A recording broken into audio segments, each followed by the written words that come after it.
Sir फरवरी के and में एक केस आता है करमपुरा कैंपस से अम्बेडकर यूनिवर्सिटी दिल्ली के, जहाँ पर एक लड़की को उसके क्लासमेट्स उसको बुली करते हैं, रैगिंग करते हैं, व्हाट्सएप ग्रुप में उसको तंग करते हैं। एक इशू ये हुआ था कि उसको कहा गया था कि आपने गंदगी फैलाई है क्लास में, आप उसको साफ़ करिए।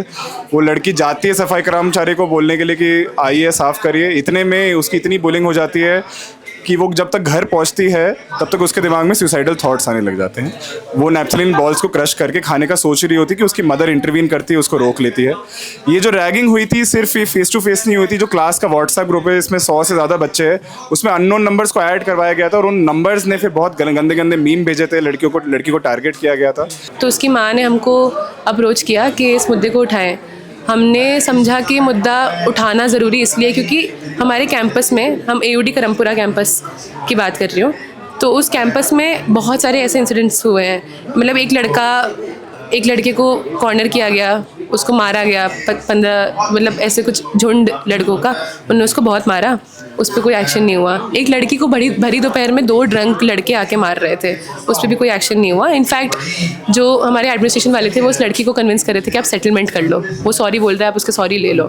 तो ऐसे इंसिडेंसेस बहुत होते हैं, ragging, bullying, physical assault, sexual harassment, जो बहुत ज़्यादा अननोटिस जाते हैं। तो हमको लगा कि अगर ये इंसिडेंट ऐसा कुछ है जिसमें माँ इतनी ज़्यादा डिस्ट्रेस्ड है तो हमको ये चीज़ उछालनी चाहिए। So basically we first I personally mailed a private mail to the administration. After that we break a statement up to the student community inside the campus.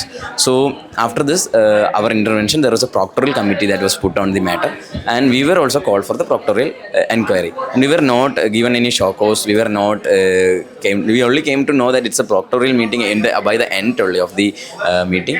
और इसके और जो proctoral meeting हुआ था उसमें हमें बहुत डांटा गया था और कह रहा था कि आप लोग क्यों ऐसे कर रहे हैं जैसे कि हमारा यूनिवर्सिटी का नाम खराब हो जाए, ऐसे सेंसलेसली बात कह रहा था। और जो भी इंसिडेंट हुआ उसके एडिक्वेट एक्शन लेने की टाइम पे उन्होंने हमें स्केपगोट कर दिया और कह रहा है कि हमने ये बहुत गलत किया, जैसे कि coming out with a statement.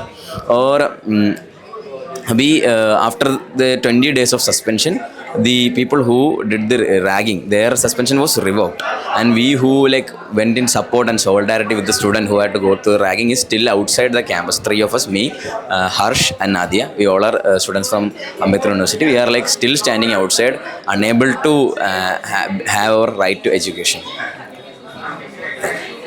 अभी ट्यूसडे को हेयरिंग है और जो फर्स्ट हेयरिंग थी उसमें जो उनका लॉयर थे उनके पास तो जवाब ही नहीं था, क्योंकि जो जज ने थे उन्होंने आर्ग्यू किया उनसे, तो उन्होंने बोला कि मेरे को 1 वीक का टाइम चाहिए, मुझे प्रिपेयर करने का टाइम चाहिए। आप 1 महीना हो चुका है और हम स्टूडेंट हैं और आपको पता है हमारा कितना इफेक्ट हुआ है, कितना एकेडमिक्स इफेक्ट हुआ है, और अभी भी आपको और टाइम चाहिए। मतलब 1 महीना ऑलरेडी हम वेस्ट कर चुके हैं और इसकी भरपाई यूनिवर्सिटी करेगी? ये मैं सवाल पूछना चाहता हूँ यूनिवर्सिटी से कि इतना जो लॉस हुआ है इसकी भरपाई आप करोगे?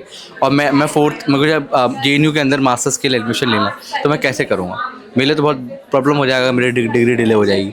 तो एक ऐसा मैसेज कैंपस के अंदर देने की कोशिश की जा रही है कि अगर आप जस्टिस के साथ खड़े होते हैं तो आपके खिलाफ भी उतनी ही एक्शन लिया जाएगा जितना उन पुलिस के खिलाफ या जो इन्वॉल्व लोग हैं उनके खिलाफ, जिससे आप कैंपस में आवाज़ उठाना बंद कर दो। बेसिकली यही है। देखिए, हम लोग हाई कोर्ट में हम लोग अप्रोच कर रहे हैं। हम यूनिवर्सिटी के विद इन भी बहुत ज़्यादा प्रेशर बनाने की कोशिश कर रहे हैं और हाई कोर्ट सिंपैथेटिक लग रहे हैं हम लोगों के केस से, और अगली हियरिंग ट्यूसडे को है तो हम होप कर रहे हैं कि पॉजिटिव रिस्पॉन्स है।